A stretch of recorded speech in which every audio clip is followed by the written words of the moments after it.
Get sales lessons from experts and entrepreneurs Go out there and be the spokesperson and the representative for the brand.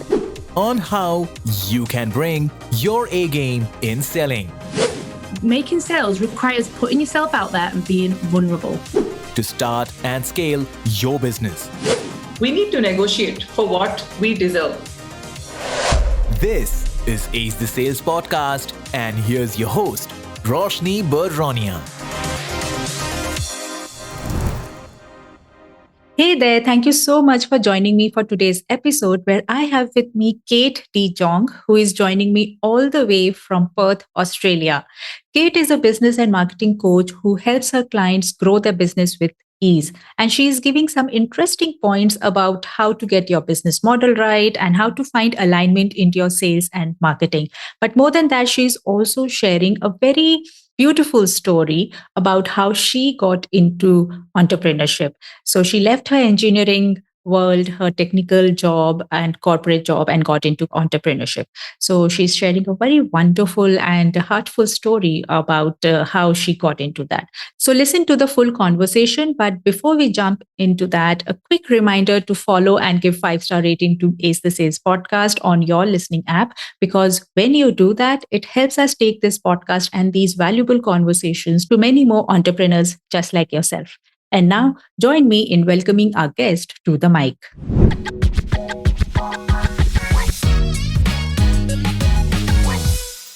Hey there, welcome to Ace the Sales podcast. Kate, I am so happy to welcome you on my show.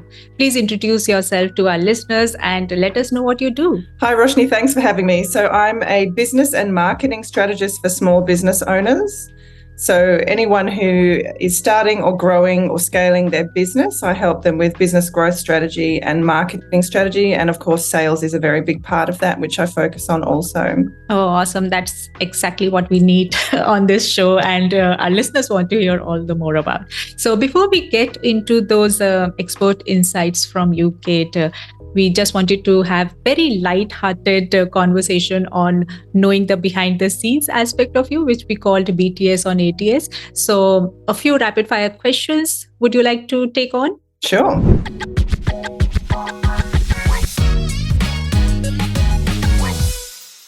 Tell us one thing that we won't find or know from your social media profile or website or anywhere else.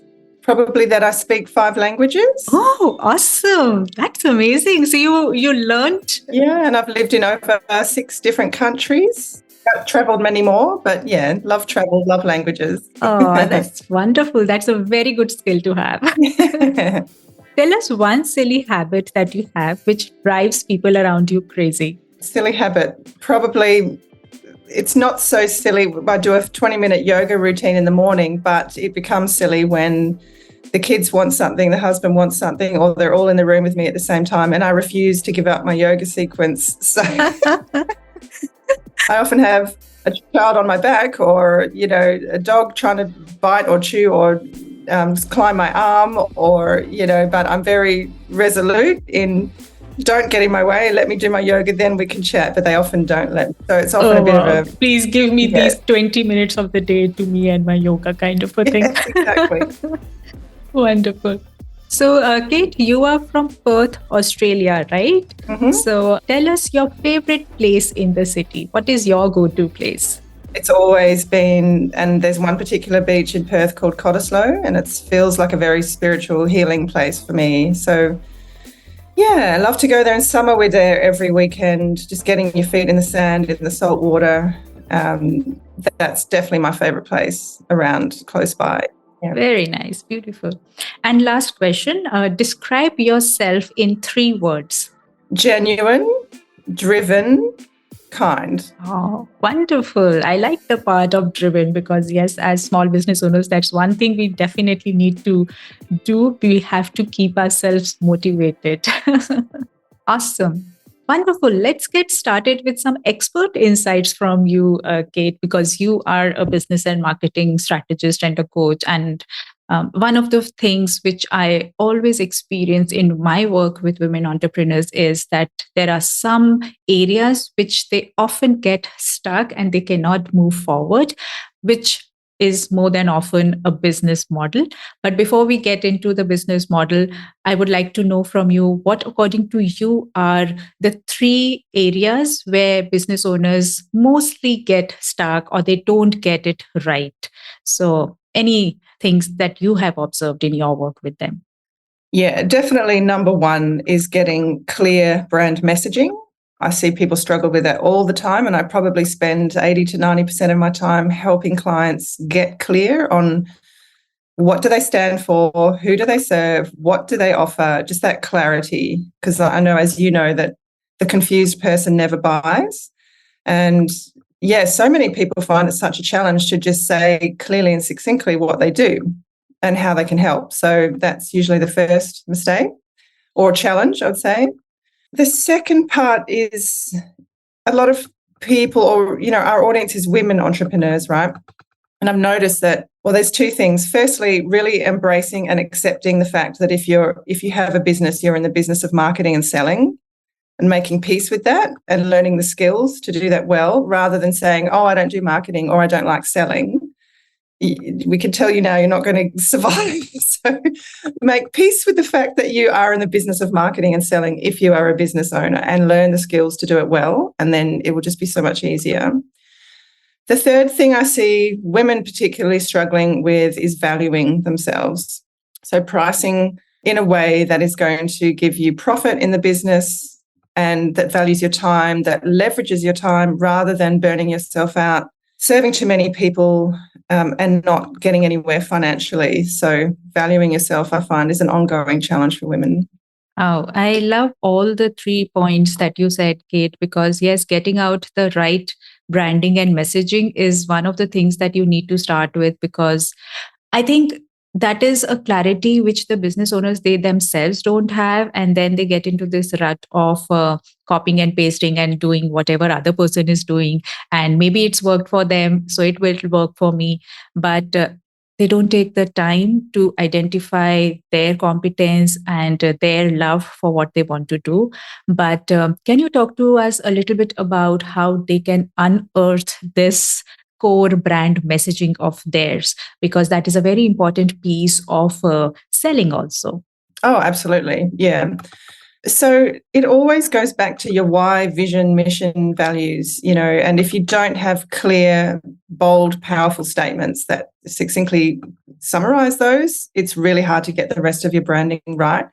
And it's not an easy thing to do that. Some people pull together a vision statement and they think, oh, there we go, it's done. But if it's not compelling or emotive, or it doesn't resonate with your target audience, if they can't find themselves in the vision of your future, it doesn't help, it doesn't serve your business. So finding out or getting help to get really clear messaging, particularly the why, because I know nowadays everyone, knows that people don't buy what you do, they buy why you do it. And if you can't say clearly to somebody, I do this because I believe, yeah, that is the missing piece in all your brand messaging. If you need to be able to finish the sentence, because I believe, and then it becomes a great filter, because the people that you are here to serve will believe what you believe, and the ones who don't, you don't waste your time or energy trying to serve them, because there's no alignment of values, right? So, yeah, getting that part right, is essential.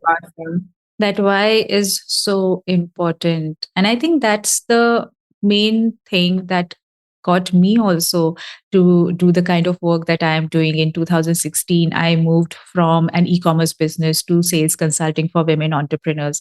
And my biggest why was that in a room full of people and entrepreneurs and a business networking event, when the number of women were very little, that became my biggest why, that I'm not seeing them as the minority in the room, but I'm seeing them as the biggest opportunity. These are the people who have the tremendous amount of potential. And if we are able to work with them, if we are able to upskill them through a podcast like this, that's the biggest why, that's the biggest service we can do.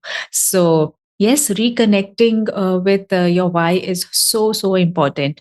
And another thing which I feel is very important for a business owner to get right is business model. And I'm sure that since you are a business coach and strategist, that's the thing that you work a lot on, because people always think that, oh, I'm providing consulting, or I'm providing coaching, or I'm selling a fitness program or a soy wax candle. But that's not actually the product, program, or service. There is a business model through which you get paid. And people often don't get that right. So can you talk to us a little bit about your take and tips on how should one arrive at identifying the best business model for themselves?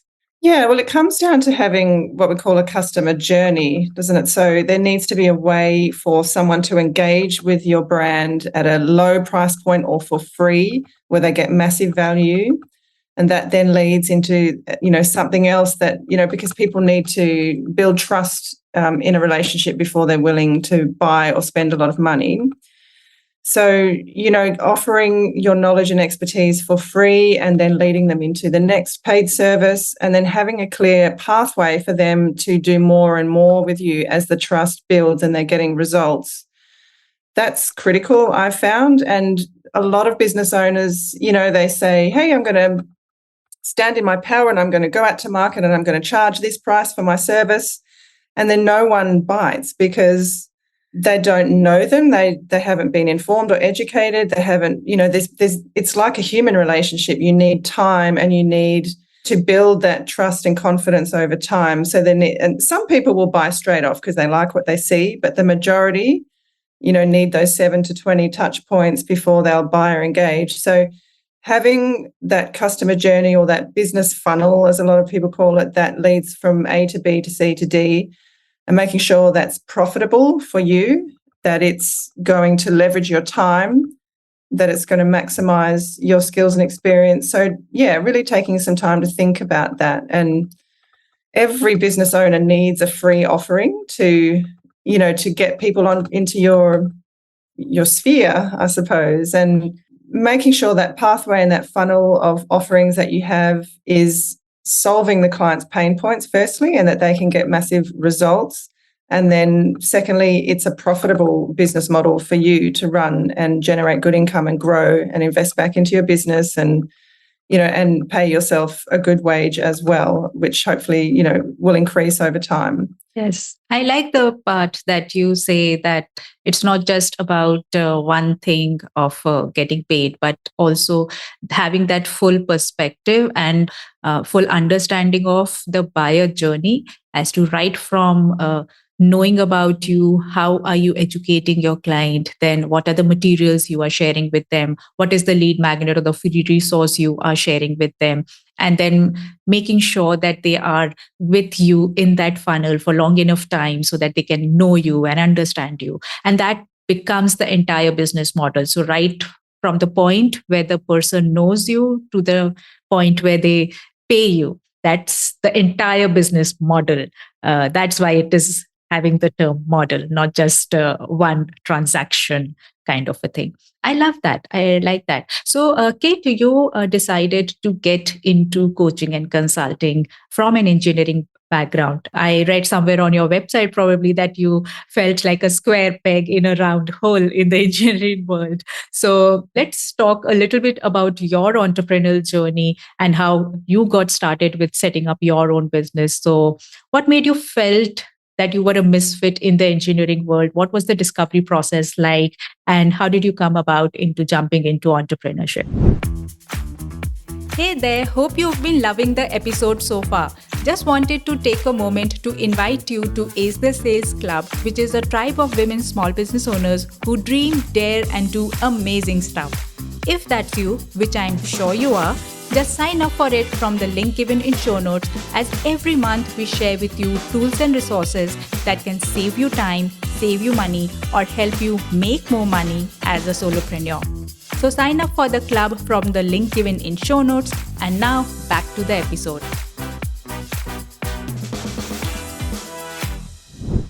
Yeah, so it was more, there's a saying, you can be pushed by pain or pulled by pleasure. And in my case, it was definitely pushed by pain. So in my engineering days, I kind of in the back of my mind always knew there was something else I should or could be doing. because I did feel like a misfit in that world. I knew I wasn't wired the same way as most engineers. They're very sort of left brain analytical, and I tend to be more, creative in the language communication space. So my body started giving me the signs pretty early on in my engineering career that it's just started out as fatigue, and then a fatigue that wouldn't disappear. Rest didn't help. And then it sort of got worse and worse and developed into chronic illnesses. So my body was sort of trying to say, hey, you're not in alignment, and while the work was really fulfilling and it allowed me to travel and live in different countries and reach really, on the outside looking in, I looked successful. Everyone's, couldn't understand when I finally I've written a book about it because it was quite a long traumatic journey. It's called Seeds of a Calling. But the turning point was when my husband and I were trying to have a family, as many professional women do. And like everything else in your career, you just decide you want it and you work towards it and it happens, right? But fertility is not like that. So we tried for years and years to have a baby, and the stress, I think, was just not helpful to my body. And finally, after 3 years of trying, I fell pregnant. But, when we went for the 12-week scan, we found that the baby had stopped growing. So that was really traumatic and really devastating, particularly after we were so excited to finally be pregnant, because we weren't sure if we could. But then in that point, I did what I'd always done, and I put on my happy mask, went back to work, as we're trained to do as young people. We, everything's fine. But on the inside, I was dying. But the second time I fell pregnant again, and then the exact same thing happened at 12 weeks. We lost the baby again. And that was sort of the point. That was the sledgehammer that came out and floored me. I just dropped to my knees and I just said, I can't. I had to take a month off work, and for the first time in my life, I couldn't go on. I couldn't put the happy mask on anymore. I was just completely depleted. And it took during that month off work, which was the first time I'd ever stopped, like just completely stopped. But I guess when you stop, that's when the clarity drops in, isn't it? So it was after probably, 3 or 4 weeks, I was down at the beach one morning and I just sat there and it was feeling, I knew I had to go back to work soon, and I just felt that knot in my gut, and I just thought, I felt my whole body just tense. And then suddenly I just had this thought, just give up, and it was like the first time I'd contemplated the idea of quitting my career. But as soon as that thought entered my mind, it was just this lightness, and I knew in that moment, that's what I have to do. And so I had no idea what I was going to do. And so like many of us that decide to quit our careers or technical careers, corporate careers, I went through a big identity crisis because I thought, well, who am I if I'm not an engineer? What do I tell people? And so that was another couple of years of soul searching. But thankfully, as soon as I made the decision to quit engineering, I fell pregnant and carried my baby boy to term. So it was like my body's confirmation that this is the right thing. And then, so we actually at that time moved overseas. So for 6 years, we were in France. When he was born, my second was born in South Korea. And during that time, I had the space to think, what am I going to do? And I really just felt drawn. I think we all start where, well, I've noticed a lot in the people that I coach, your mess is your message, isn't it? So whatever you've struggled with becomes the thing you want to help others overcome. So I got my coaching certification and started coaching people through career change and trying to find the right career path that lights them up. And then that eventually, doing that, I realized that I needed to learn marketing and selling. And then when we moved back to Australia, I did deep dives into different marketing and selling programs, and I ended up meeting a woman who became my business mentor. She was teaching sales and marketing, and she asked me to come on to help her teach. And I really loved that. And since then, that was back in 2017. So since then, I've just been helping other people do what I've done, which is start and grow a business and learn the art of sales and marketing, which funnily enough, I never would have thought in my wildest dreams that I would end up doing that, But my why is that I believe everyone has a gift and it's our job to find the gift and give it away. And for me, entrepreneurship has been the path to freedom and fulfillment. And I believe it is for many people. And it's a great way to find your gift and give it away. So that's why I do what I do, to help others find their gift and give it through entrepreneurship. Wow, that's so beautiful, Kate. And thank you so much for sharing your story and journey, because that is something which I feel every woman goes across in their lifetime. There are so many choices one has to make, and many of them stem from this area of having this beautiful gift of becoming a mother. And I don't see it as an obstacle, but it is something which we so lovingly want. And then there comes a choice of going ahead with motherhood or going ahead with your profession and career. And that's a very difficult choice for everyone to make. I mean, for me also, it has been a very difficult journey. And I'm sure many amongst the listeners are feeling your story and relating to it, because it's a very difficult choice to make. And I'm so glad that you were able to navigate through it and you were able to listen to what your body is saying, what your alignment is, and finally find this gift of helping other people uncovering their gifts. So beautiful. Thanks for sharing your journey. So, Kate, you said that you got connected to a business mentor and started helping her teach sales and marketing. And that was your love affair, starting with sales and marketing and becoming an important element in the entire work that you are doing right now. So, but tell me, when you started off as an independent coach or a consultant, and what was it like to you? Like, what were the challenges that came to you when it came to selling? Many a times it is like people say, oh, I will feel so aggressive, I would seem so aggressive and pushy, people will not buy from me because I'm no one, who they don't know me, what credibility do I have? So many kind of limiting beliefs we have. So any particular things that you can share from your personal experience when you were starting out? What was it like? Yeah, well, imposter syndrome was huge, especially because I had no background in coaching. But then when I looked back, I thought, well, I've been mentoring younger graduates and students all through engineering. So it was just a different application of that skill. But still, your mind starts telling you all the reasons why you're not the right person to. Yeah, imposter syndrome is real, isn't it? And it rears its head, I've noticed, when you step into something new. And so it's just a normal human reaction that happens when you step into something that feels uncomfortable because it's new. Then imposter syndrome just happens. It's just that little voice chattering away, telling you that, why would anyone hire you? What have you got to offer? And all of that silly stuff. So I think first accepting that it's a natural human reaction and that it's not just you, there's not something wrong with you. Everyone goes through that. Every single person I work with goes through imposter syndrome.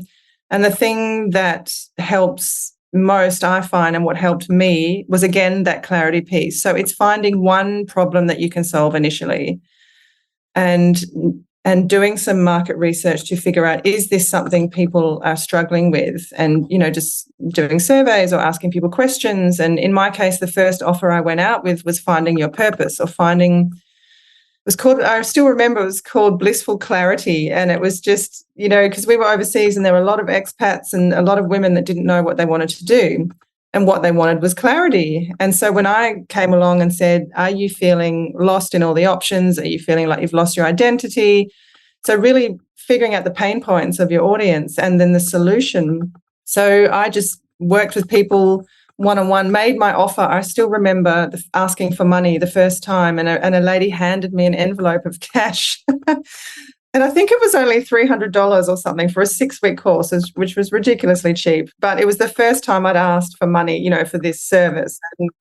And that feeling of, oh my gosh, she's paying me for this work. And it was a really hard switch because I was used to work feeling hard and difficult, and this didn't feel like work. It felt like fun and having a conversation with someone. And I thought, how can I be adding value if I'm enjoying this process, and it doesn't feel hard. But I think that's when you're in your zone of genius, isn't it? When it flows, it's easy for you and other people need it. So, it was a process of getting used to charging for your gift. And because it does feel easy for us, it does require, a mindset adjustment. So over time, the more confident I got, and I see this with clients as well, the more confident you get, the more you start increasing your pricing. And the key warning sign when your pricing is too low is when the feeling of resentment comes in, doesn't it? So you're working with someone and you're resenting how much time and effort you're putting in because the money reward is not there. And so that's, for me, every time a sign you're undervaluing yourself. You need to put your prices up. And then, getting to that happy space where you feel really good about your pricing. It feels like a great energy exchange with your client, because that's what's attractive, isn't it? It's when you're insecure yourself about your pricing that it repels, or it's difficult to sell, because people pick up on your insecurities. So I think it's just finding a pricing that feels really good and growing that pricing as your confidence and your competency grows. It's all about the alignment you find with yourself and then with your worth, and hence your pricing. So lovely tips that you've shared, Kate. So now that you've been into this space for long enough, what would you say? What's your superpower in selling? I think my superpower is probably listening. I ask a lot of questions and I really, really listen to figure out what is the solution that they need here, because I can help people in so many different ways, and not everyone wants a cookie cutter solution or a program, or, and I've been in situations where I've told someone what I needed and they've pitched me this full blown program that I don't need all that stuff. I just need one part of that, but they kept trying to sell me the full program. And from a customer perspective, that's really annoying. I think in business, you have to really listen and propose the solution that is hitting their need at that time. And just because you have a great program doesn't mean they need the program, right? So when I'm talking to a client, I'm always listening and I'll often say to them, look, there's a few different ways we could do this, but and I'll say there's option A, there's option B, there's option C. But I'm sensing that you're probably not in a space right now where you want to go and study another course. Would that be right? And then they say, yeah, I'd rather just someone talk me through it. So then I know, okay, they don't want the self-study with the mentoring. They just want private support, So, yeah, it is a tricky one when you have a program that you want to sell. But I think, there's other ways of doing that than in a one-on-one conversation. In a one-to-one, it's about finding out what are their genuine needs right now and how can I meet those needs, and being flexible enough to be able to meet those needs for your clients. That's what I have found is the key to getting consistent sales.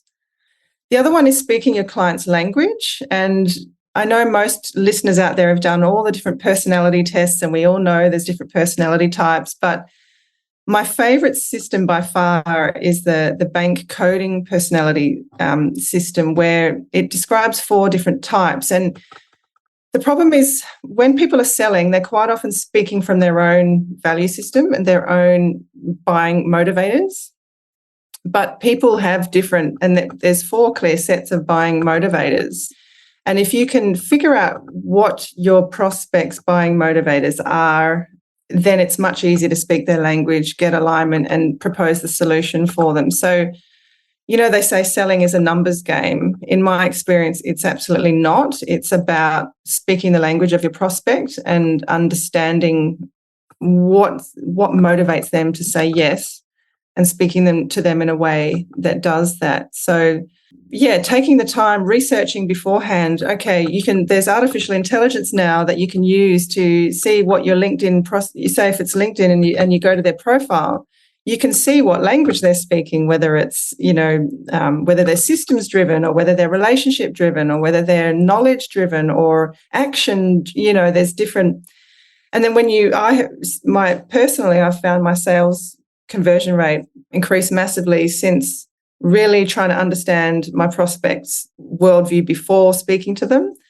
And then in all my communication, speaking to them in that language. And it's, that's a really important piece as well. Yes, that's really very key to increase your sales conversion. That not only understanding your own motivators, but also understanding the emotional motivators of your prospects.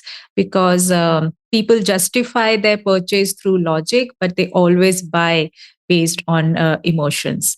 So that's the key of understanding your client psyche and then increasing your sales conversion. Wonderful, Kate. It's been a lovely conversation with you. And just to end it with a last question or a last message from you as to what is your message to all the women entrepreneurs listening to this podcast, that how can they fall in love with selling? Well, hopefully most of the listeners see selling as serving. And so in my perspective, in my view, it is. And since I've embraced it from that perspective, it's a lot more genuine and authentic. None of us want to come across as a pushy salesperson, but if you come across from a place of service, that's key, and wanting to help and having a clear message and offering that people can find themselves in or that they need, that's the key. So if you know, a lot of people say, I don't want to be too pushy, I don't want to be too salesy, which I understand. But at the same time, if people can't see you, or if they don't know you exist, or if you're not out there broadcasting what you do, then they can't find you. So you're actually doing a disservice to the people that need you by not showing up and being visible. So I always flip it around to the customer. I say to my clients, think of the customers out there that need what you have. And by you not showing up, that's really unkind to them. That's not serving them. You need to get out there. And so getting away from being self-centric and being customer-focused is how I got over the whole thing of selling, the fear of selling or the fear of being visible or be seen.